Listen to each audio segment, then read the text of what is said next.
நீங்க ஒரு கேம் சொல்ல இருக்கீங்க. உங்க முன்னாடி 3 டோர்ஸ் இருக்கு. ஒரு டோர் பின்னாடி கார் இருக்கு. மத்த 2 டோர் பின்னாடி ஆடு இருக்கு. எக்ஸாம்பிள்க்கு நீங்க டோர் 1 செலக்ட் பண்றீங்க. இப்போ ட்விஸ்ட். எனக்கு கார் எங்க இருக்குன்னு தெரியும். நான் டோர் 3 ஓபன் பண்றேன்.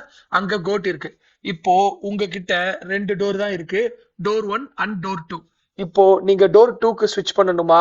வீடியோவை பாஸ் பண்ணிட்டு கமெண்ட் பண்ணுங்க. நிறைய பேர் 50-50 சான்ஸ்னு சொல்லுவாங்க. தப்பு. ஸ்விட்ச் பண்ணா உங்க வின் சான்ஸ் டபுள் ஆகும் 66%.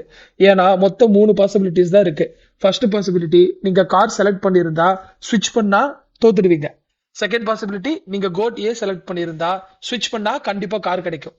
தேர்ட் பாசிபிலிட்டி நீங்க கோட் பி செலக்ட் பண்ணியிருந்தா ஸ்விட்ச் பண்ணா கண்டிப்பா கார் கிடைக்கும். பாத்தீங்களா, 3ல 2 வாட்டி நீங்க கோட் தான் பிக் பண்ணிருப்பீங்க. ஸோ ஸ்விட்ச் பண்ணா 2 வாட்டி நீங்க கன்ஃபார்மா வின் பண்ணுவீங்க. ஸோ உங்க சான்ஸ் 66%. ட்ரேடிங்கும் இதுதான். இண்டிகேட்டர்ஸ்ங்கிறது மேஜிக் இல்ல, அது உங்க வின்னிங் சான்ஸை இன்க்ரீஸ் பண்ற tool. Always think in probabilities.